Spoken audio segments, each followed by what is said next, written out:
Halo, saudara mahasiswa UT, dimanapun Anda berada. Selamat datang dan selamat bergabung dalam kegiatan tutorial mata kuliah Akuntansi Manajemen di minggu kedua.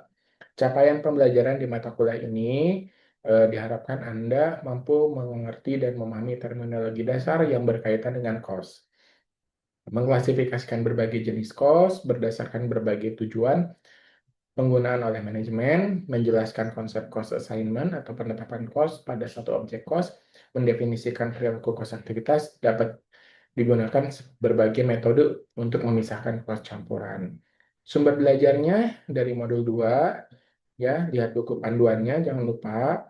Di samping itu, Anda diharapkan aktif mengikuti diskusi karena keikutsertaan Anda di diskusi menentukan nilai akhir tuton. Anda juga diharapkan berlatih mengerjakan soal yang tersedia pada menu kuis ya. Oke, saya akan share materi pengantar untuk kali ini. Mohon disimak dengan baik.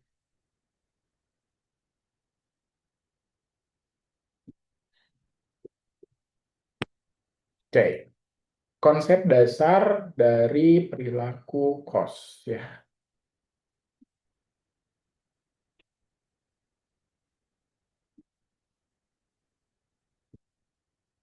Tadi tujuan mata kuliah sudah saya sampaikan di awal ya.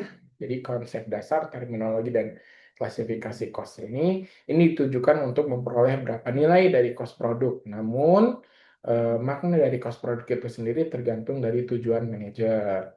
Ya, dalam akuntansi manajemen, cost ini diklasifikasikan dengan berbagai cara yang digunakan manajer untuk tujuan tertentu. Konsep ini disebut sebagai different cost for different purposes. Cost atau juga biaya, expense, aset-aset, dan rugi, loss-nya.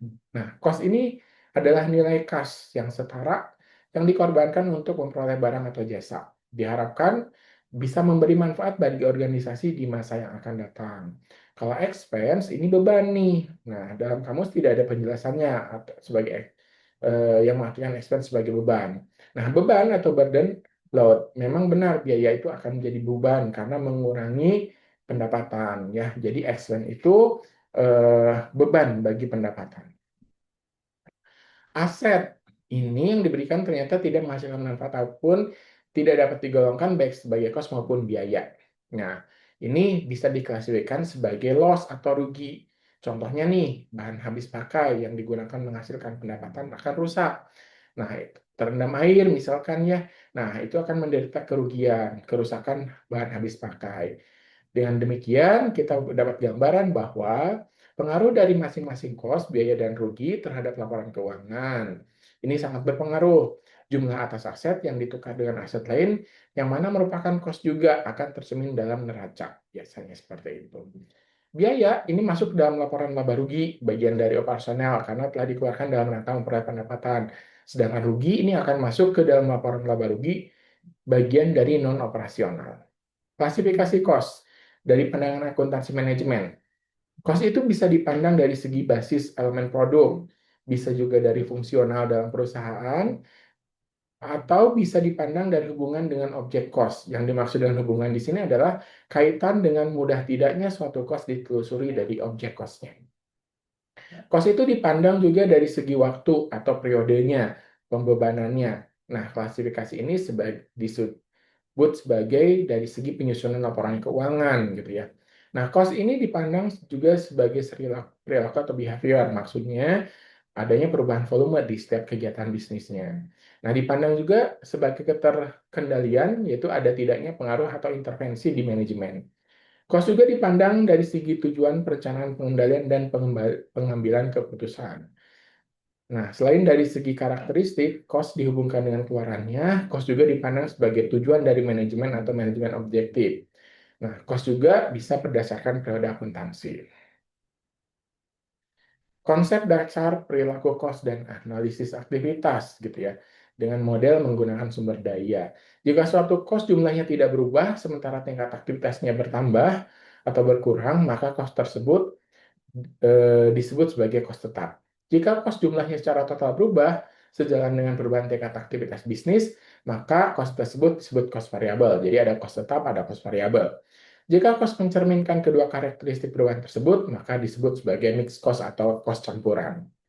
Nah, konsep tentang aktivitas di sini adalah karena cost berdasarkan perilaku muncul akibat bagaimana reaksi cost itu terhadap volume kegiatan bisnis. Nah, kegiatan bisnis sendiri tidak akan muncul tanpa adanya kapasitas aktivitas. Nah, kapasitas itu diantaranya satu ada kapasitas aktivitas, ada juga aktivitasnya, yaitu penggunaan sumber daya atau perilaku cost itu sendiri. Ya, tadi sudah kalau activity capacity atau kapasitas aktivitas ini kemampuan untuk melaksanakan aktivitas. Kalau sumber daya itu adalah elemen-elemen ekonomik yang dikonsumsi pada saat pelaksanaan aktivitas tersebut. Klasifikasi cost berdasarkan perilaku ini kalau tadi sudah diklasifikasikan juga ya. Nah, ini kalau berdasarkan perilaku dibedakan menjadi tiga, antaranya ada variabel cost dan cost variabel bertahap, ada cost tetap dan cost tetap bertahap, dan juga cost campuran tadi ya. Nah, pemisahan cost campuran ini menjadi unsur tetap dan variabel, memberi kemungkinan manajemen melakukan berbagai aktivitas penting dalam pengelolaan perusahaan, yaitu sebagai berikut. Satu, untuk menghitung tarif BOP gitu ya, dan menganalisis variansinya. Yang kedua, menyusun fleksibel budgetnya. Yang ketiga, menganalisis kontribusi margin gitu ya, dan direct costing. Untuk analisis BPL juga gitu ya, dan komparatif diferensial, terus memaksimalkan profit dan meminimumkan biaya, terus menganalisis budget modal serta profitabilitas segmen baik menurut wilayah, produk maupun customer. Nah, metode memisahkan kos campuran gitu ya menjadi unsur tetap dan unsur variabel dengan metode titik tertinggi dan terendah, ada juga metode diagram pencar, metode kuadrat terkecil, regresi berganda, dan pertimbangan manajemen gitu ya. Nah, nanti bisa kalian baca ini. Oke, itu materi pengantar untuk di minggu ini.